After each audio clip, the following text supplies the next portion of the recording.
And look, the real challenge after the conference obviously is to ensure that the ministers who have responsibility for different portfolio areas, that we get our officials to be proactive and kick some goals. Sharks have jumped out of the canals and they're swimming in floodwaters, so it's not only Shakespearean, but it's biblical. What are you going to do with the proceeds? A fair chunk of money. Well, I just went to the boat show. So, He did. MBI is completely free, and that's why the demand clogs, because it's a free service. It's state funded. So it sounds a bit like the house system. Very similar, and it's facing the same types of pressures.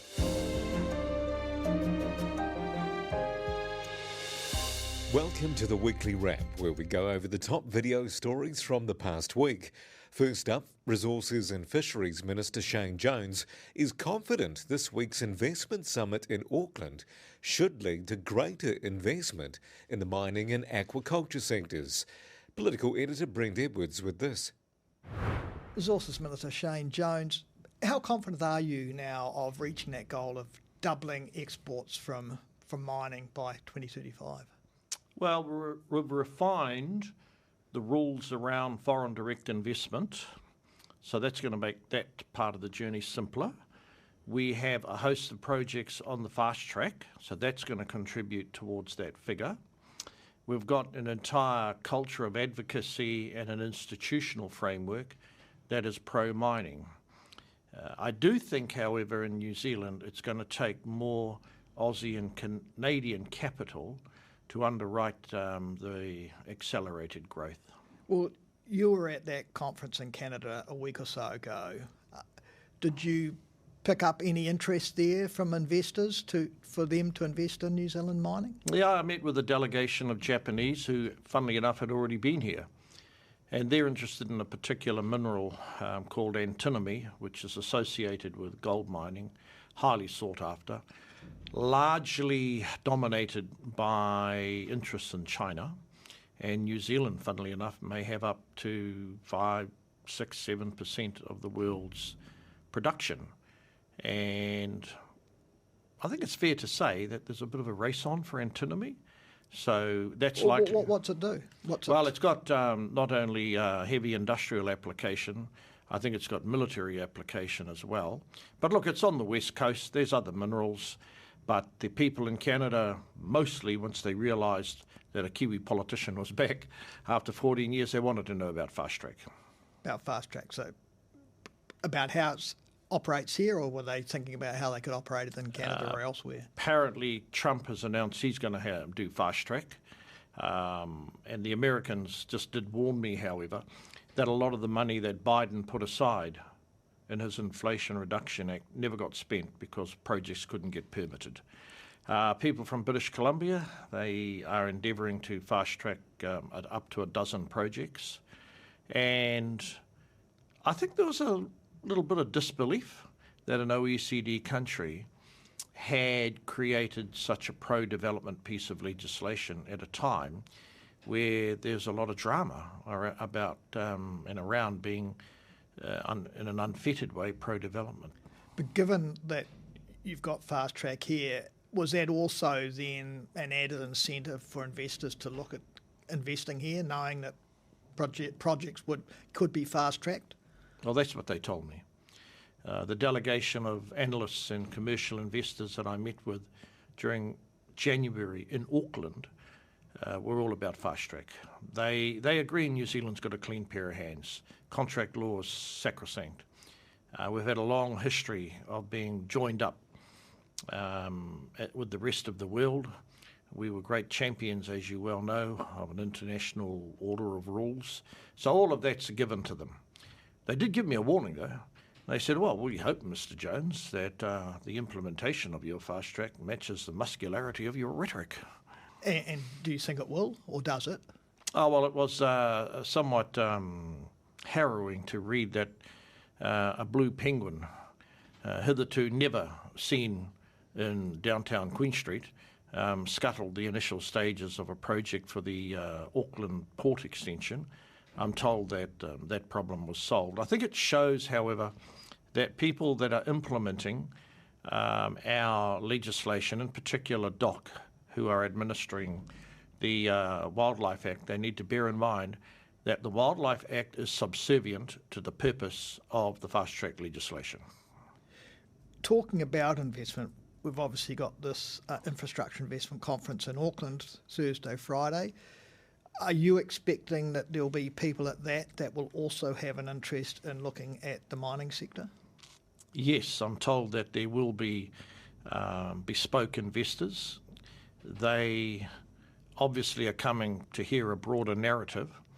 I think that the narrative the Prime Minister has been articulating, and a number of us ministers will speak at it, it has to justify to an international audience why we're a decent bet, how we can incentivise the attraction of capital to New Zealand, articulate the changes that we've made, and I've already mentioned David Seymour's changes to foreign direct investment. There are some areas that will be exceedingly difficult for foreigners to get hold of, not the least of which is fisheries quota and lots of farmland.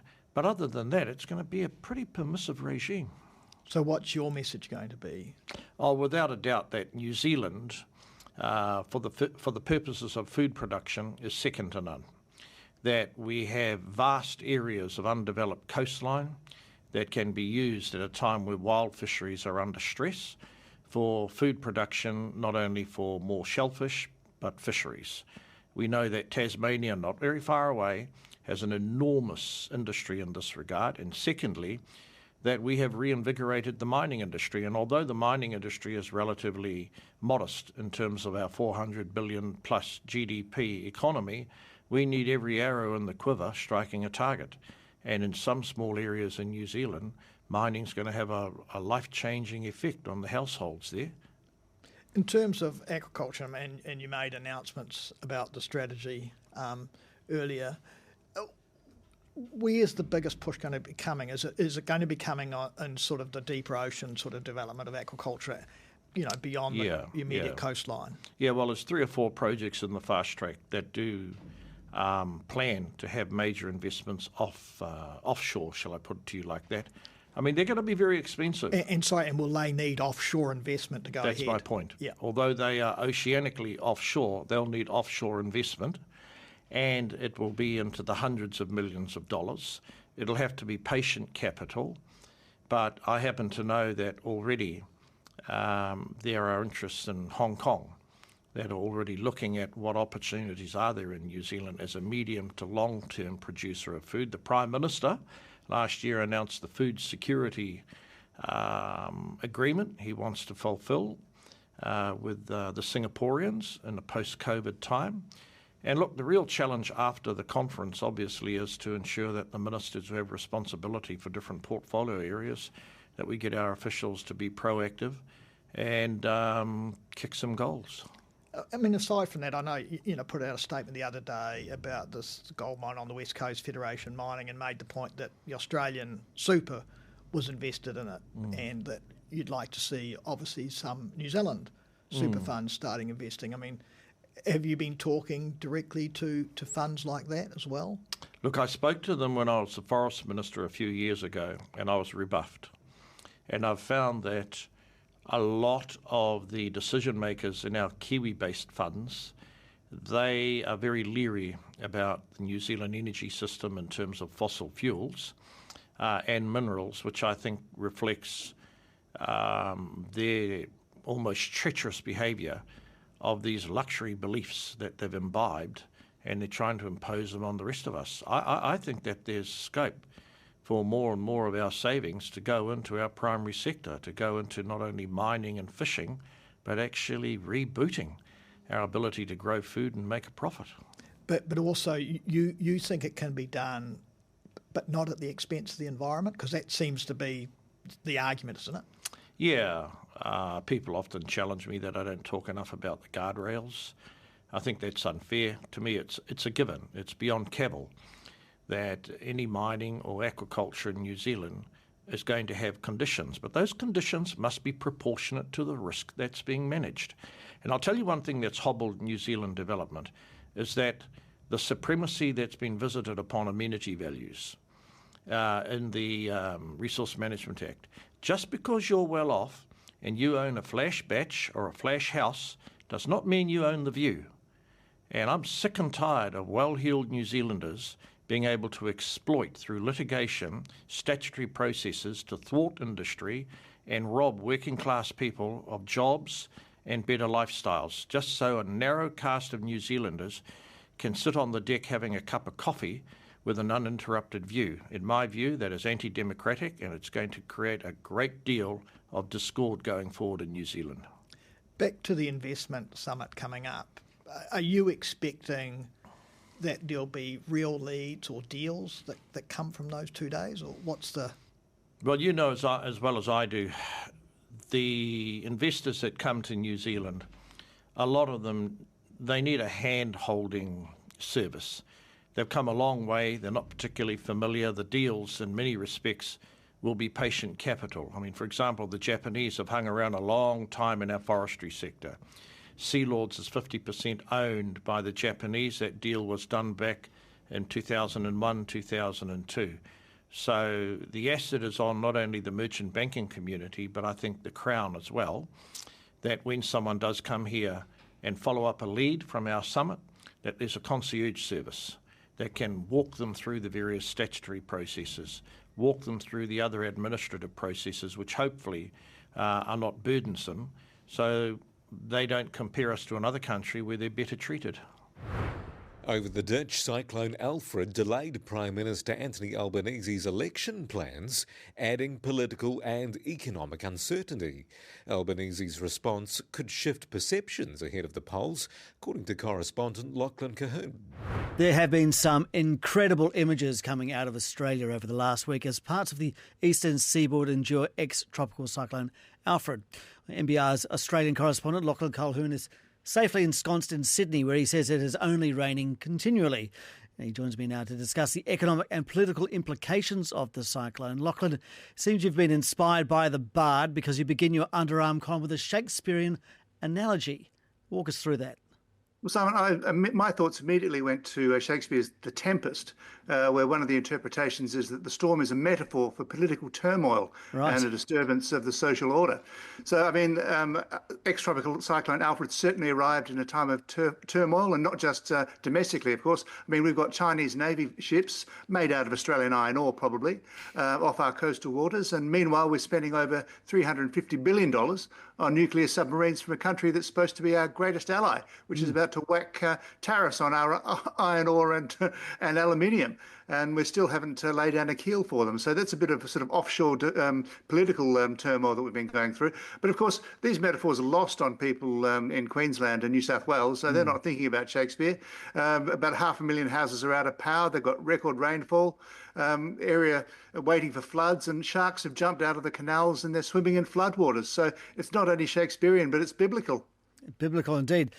But you talk about politics. What are the immediate political implications of Alfred? Well, Simon, the immediate one is that our election has been deferred. Anthony Albanese, the Prime Minister, was planning on calling an election for around mid-April, early to mid-April. He's put that on hold because of the national emergency, which is the cyclone relief.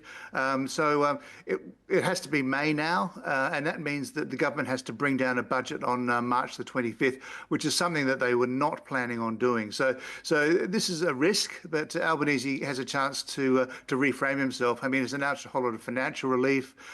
He's front and centre in the cyclone relief.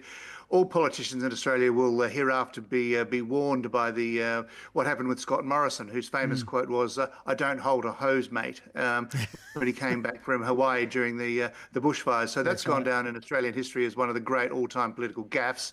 And so Albanese is making very much sure that he is on the ground up there. This is in contrast, actually, to Peter Dutton, the opposition leader, who is a Queenslander. And so there's a lot has been made of the fact that he flew to Sydney for a very ritzy fundraising event instead of helping neighbours with the sandbagging up in Queensland. So there's been a bit of, in addition to the election being deferred, there's been a bit of sort of perception management going on as well, which has sought to reframe both of the politicians. In the meantime, it's going to be the actual cost of this natural disaster.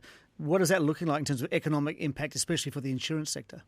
So AMP economists reckon the cyclone is costing about $1 billion a day. I'm not quite sure how they estimate that, but I suppose it's lost productivity and damage. The Insurance Council reckons that the cost so far of the cyclone is about $2 billion for them. They say they've received about 900,000 claims so far. The majority of them are from Queensland. Now, that $2 billion compares with Cyclone Debbie in 2017, I think, which was 1.8 billion. But the 2022 floods, they cost the insurance industry about 6.4 billion, to put it in sort of perspective. But yeah, I mean, immediately the prices could rise. It could sort of give inflation a bit of a kick, because it'll impact on food production and also the supply chains. Insurance premiums, they'll probably jump again. They've already doubled in some parts of the country. In Lismore, which is affected by the threatened by these floods, they've already doubled over the last 4 years. But the good news, apparently, is that the rebuild will add to economic growth. But once again, I doubt that people who are impacted by it are really caring very much about that. No, I don't think so. All right. Well, let's wrap it up. So you've ended your column by returning to Shakespeare. You couldn't resist it. How do you wrap it up? Yes, I am nothing if not pretentious, Simon. So I quote Prospero, the Duke in The Tempest, who says, "The government I cast upon my brother, and to my state grew stranger, being transported and wrapped in secret studies." So what that means is that Prospero became obsessed by magic and neglected the day-to-day ruling of his kingdom, because he was obsessed by checking out magic, and he left it all to his brother. And so the kingdom went to rack and ruin as a result, or the dukedom.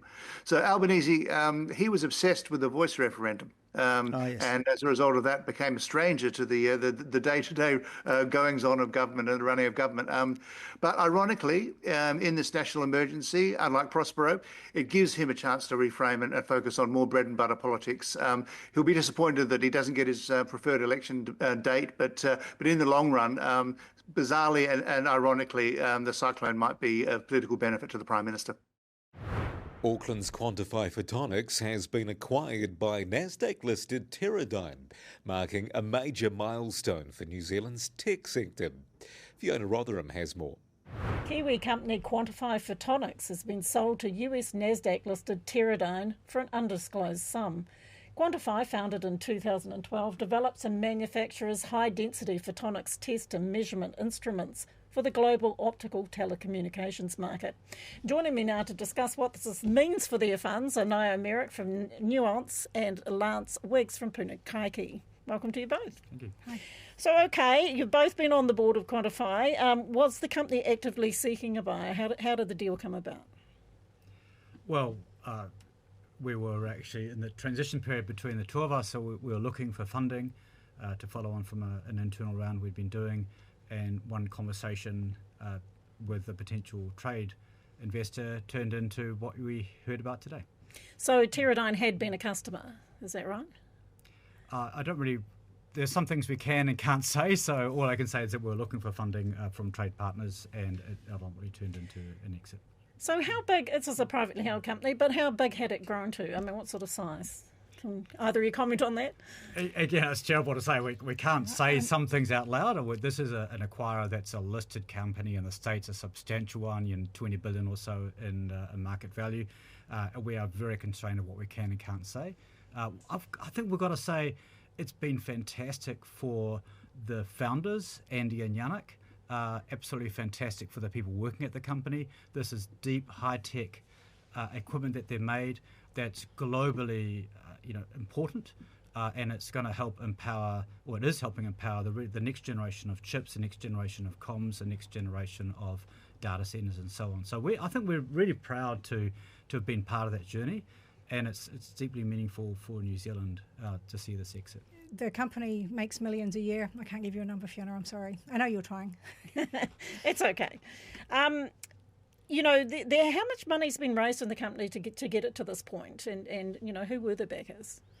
Well, the backers are 7 New Zealand funds, which is really exciting, and it's a perfect example of what happens when venture capital funds collaborate and everybody wins and everybody does well on a deal. And notably, 4 of those funds are government-backed. So that means that New Zealand is benefiting from the deal in more ways than just the investors in the funds, but also back to the New Zealand people through those government funds. And let's not forget Intel Capital, who came in in the third round. In 2022. The $25 million round, they stumped up half of that, and they've done very well as well. And they've been, I think, very important to the success of the company as well. So does bringing in a funder like Intel, I mean, it's great that all these New Zealand funds are involved, but does bringing in someone like Intel give the company more credibility, do you think? I think ultimately it does, yes. And Intel were also on the board. It could also have been a challenge because Intel are a competing player in that market. Fortunately, the Intel venture firm is incredibly professional, and that was managed very well. It did two things. I guess also it allowed the local investors more confidence Definitely. to invest more into that round. And we didn't invest. We were done. We were the first, led the first round. We led the second round, and we were done. We'd put $8 million in, $7.5 million. We were just gratified to see the support from Intel and what that did to subsequent rounds. But the other thing it did was probably more important, and it just showed their customers that it was a globally credible company. Yep. To have them on the tin, and it implied certain things. Oh, they must be a customer. Then you could infer certain things from that, and so it was great. Sorry to harp on about the price, but I do see that overseas investment office approval is required, which indicates that it was an over $100 million deal, which is great. How good a return? How would you describe it as a return in terms of the revenue multiple for what you invested? Excellent. Solid and excellent. Well, very good. Lance, you were the largest local investor, had been backing them since 2017. Why did you have faith back then? Why did you invest in the first place? So, to clarify, we ended up with the largest economic stake of the local investors, with Intel ahead of everybody, and a couple of other funds just behind us. We just loved the technology. So Chris and I had, tried to get the Pacific Fibre cable away, and we understood what coherent information streams were over optical fibre. I was reading an article that Chris wrote about Quantify, and he was talking all about the different ways to send information through light down fibre, and he's the bean counter guy in our team. So we really knew what these guys were on about as we walked in the door. That gave us a huge advantage as we talked to them. And then Nuance came along, and you're a physicist, so she understood as I understood as well. And it's one of these companies that not many people really got it, but we had enough people in New Zealand that did get it, and obviously they are world experts in their space. So we loved what they were doing, and we saw the future of what their products were testing, where that was going in the market. And we knew that optical had to win because the physics. So data comms in aerospace, for example. Exactly, and photonics, silicon photonics chips. So you're combining your your semiconductor chip with optical stuff in the chip, and that's all that stuff has to be tested.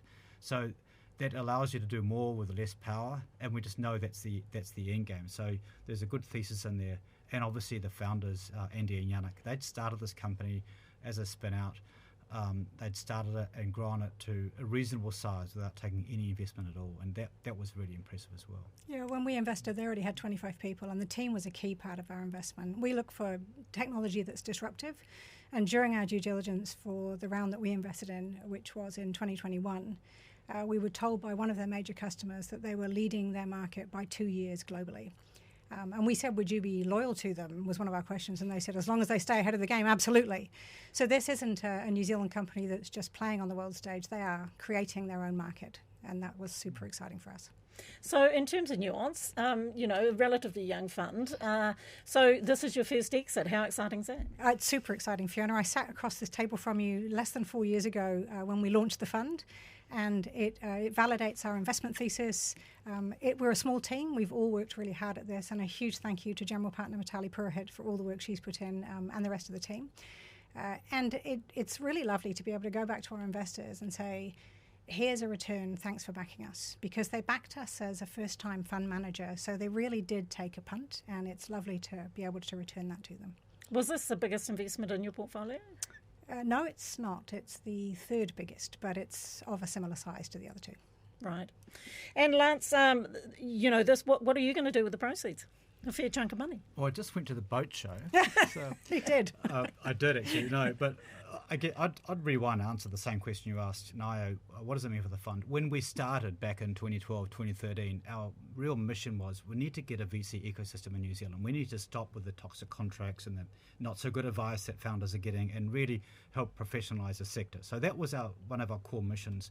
And I think this exit with 7 local funds in it really shows that we're getting there, right? We're well on the way, and that's great for all of us. So that's one big tick for us. The second one, yes, we'll get our largest exit. I'm not going to tell you how much, but essentially some stuff will be disclosed as we do our reporting because we have to do that because of how we're regulated and so on. But it's a substantial exit for us, and we will do our first capital distribution. Congratulations. Which means we send some money back to our shareholders. We have over 1,000 of them. We send 35% of the proceeds after we do some provisions back to them, and we're working internally on exactly how we do that, getting some advice and so on to see if we can do it in a way that's sufficient for people. And you'll also use some to reinvest again, obviously. Gives you some cash to spend. That's what we live and breathe for, and there's some really interesting investments out there for us as well that we're pretty excited about.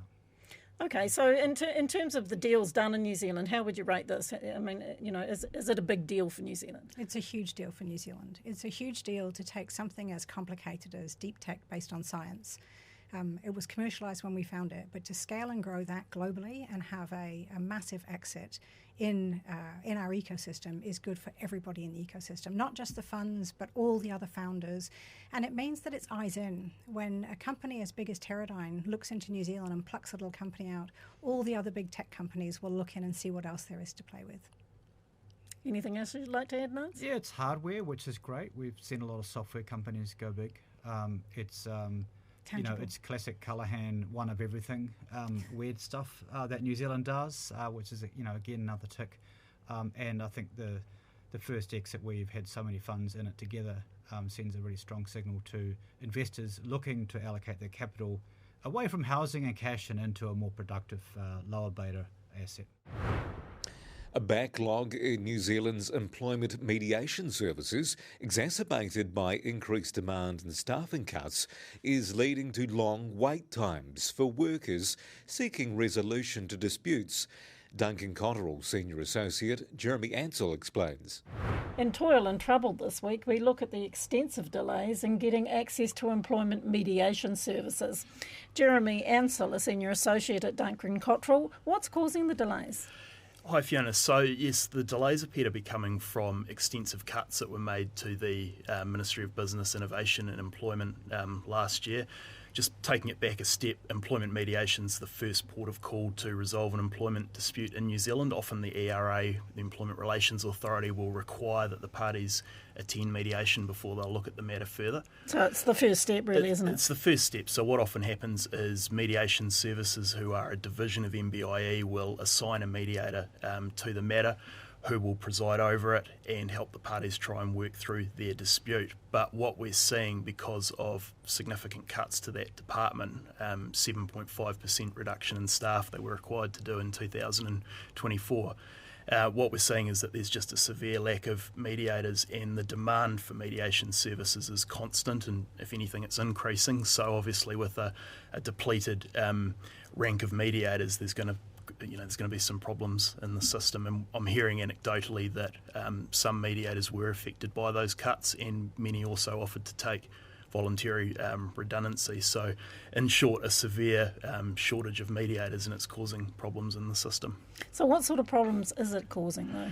Well, the main thing is access to justice. I mean, you want to have faith in your institutions, your justice institutions. This isn't confined to just the employment sphere.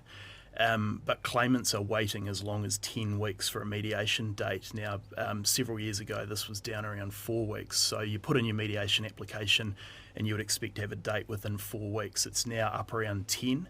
So the biggest problem is for claimants, and often the claimants are individuals who believe they've been wronged in their employment. They're having to wait up to 10 weeks to even have a mediation date and have their chance of access to justice and to try and resolve their dispute. There are also problems in terms of the case officers. I believe there's been some cuts to the case officers who actually deal with the matters and allocate out mediation dates. So as practitioners, we're finding that it's taking a lot longer to even be offered a date to begin with. If you do contact a case officer about a matter, it's taking longer for them to respond, and that's through no fault of their own. It'll simply be down to resourcing and not having enough people to handle the claims. So given this is the first step, are there any alternatives? There are a few alternatives. So one option that a lot of parties are beginning to explore is the prospect of private mediation. So you don't have to use the MBIE system. You can elect to have a private mediator. As the name suggests, there is a cost associated with that. There are several companies out there who do have expertise in private mediation, and often a lot of those mediators are ex-MBI mediators themselves, or are ex-ERA members in some cases. So that's not going to appeal to every set of parties. An employee, for example, who brings a personal grievance claim is not going to want to pay 3, 4, 5K for a private mediation. Some employers who have a particularly problematic issue may be prepared to do that. I had a client recently who had the funds, was dealing with a particularly difficult issue, and they did elect to go down the private route, and they got a mediation date far quicker than you would get through the MBIE So it is system. free through MB then? MBIE is completely free, and that's why the demand clogs, because it's a free service. It's state funded. So it sounds a bit like the house system. Very similar, and it's facing the same types of pressures.